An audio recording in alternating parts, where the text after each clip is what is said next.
Bon, il est temps de rester en mouvement. Alors je vous propose un workout court et assez intense. Vous allez pouvoir gérer votre rythme et vous challenger à la fois sur du musculaire et du cardio. C'est parti.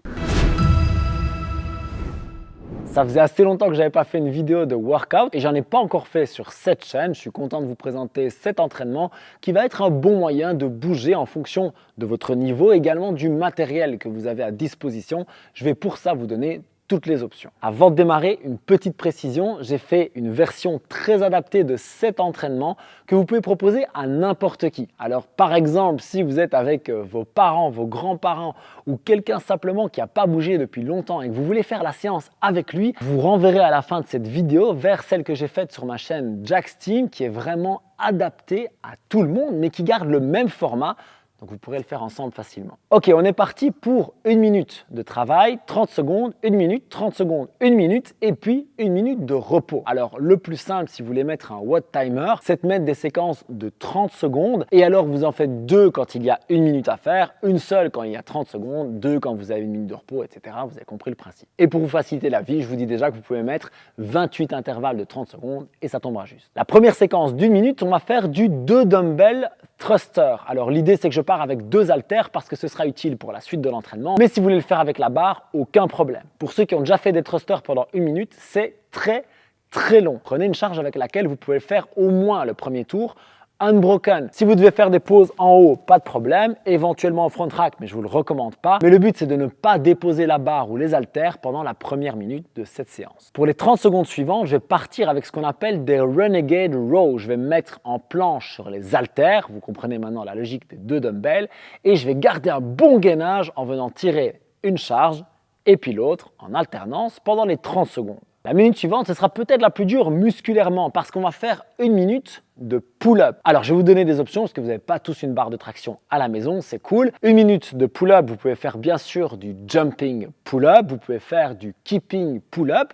Si vous êtes très avancé, pourquoi pas des chest to bar. Et si vous n'avez pas de barre de traction, vous vous couchez en dessous d'une barre, d'une table ou des anneaux et vous pouvez faire des inverted rows. Si vous avez l'occasion, faites-les en supination pour équilibrer le reste de l'entraînement, c'est assez intéressant aussi. Le gros challenge de cette minute, ça va être la résistance musculaire. 1 minute de pull-up ou même d'inverted row unbroken, c'est pour ainsi dire impossible. C'est possible, mais vous ferez plus de la qualité à un moment donné. Donc prenez les breaks nécessaires, mais le but c'est de faire le max de pull-up sur l'entièreté de l'entraînement. De là, gros challenge pour les 30 secondes d'après. Si vous avez une barre de suspension, vous allez rester en L-hang. Jambes fléchies évidemment pour les 30 secondes, mais on va toujours chercher à avoir les genoux au-dessus des hanches et les pieds devant les genoux. Là, le grip et les abdos et les fléchisseurs vont exploser. Si vous n'avez pas de barre de suspension, vous prenez 2 supports, n'importe quoi, j'ai des parallettes ici, et vous faites du L-sit également à 90 degrés. Maintenant, vous aurez probablement besoin de break et il n'y a pas de problème avec ça. Faites juste le max de qualité. Je ne vais pas vous voir avec les épaules dans les oreilles. Et pour relâcher tout ça musculairement, on va exploser le cardio. La dernière minute, ce sont des burpees. Alors restez avec moi parce que ce n'est pas terminé. Je vais vous donner une petite option pour les très avancés ou ceux qui veulent varier les mouvements. Donc le but de cette dernière minute, c'est de faire un maximum de burpees que vous pouvez bien sûr faire en marchant ou en sautant. Mais là, par contre, j'insiste sur le fait qu'on reste en mouvement. On ne s'arrête pas pendant 7 minutes de travail. Même si on doit ralentir un moment ou si on peut accélérer évidemment, on bouge pendant 60 secondes. Maintenant, j'avais dit que je vous donnerais une option. Alors, pour ceux qui le souhaitent, on va pouvoir partir sur l'option des pull-ups et alterner 5 toes to bar, 5 pull-ups. Pour les mains, ça va être costaud, mais le fait de varier, ça peut être très intéressant. Surtout si vous êtes plutôt bon dans ces exercices et que vous essayez d'enchaîner 5 toes to bar, de rester accroché à la barre et d'enchaîner les pull-ups et les toes to bar suivants. Donc ça, c'est pour les pull-ups et pour les burpees, on peut partir sur des burpees box jump over. Si vous avez une chaise, c'est une assez mauvaise idée. Si vous avez quelque chose de très stable, une box ou n'importe quoi d'autre, vous faites le burpee d'un côté, vous sautez sur l'objet, vous redescendez de l'autre et vous refaites le burpee pendant 1 minute. Vous pouvez simplement utiliser 2 plaques de 15 comme je vous montre ici, c'est très bien, c'est pas haut, c'est vrai, mais ça respecte cette mécanique d'un burpee suivi d'un jump latéral.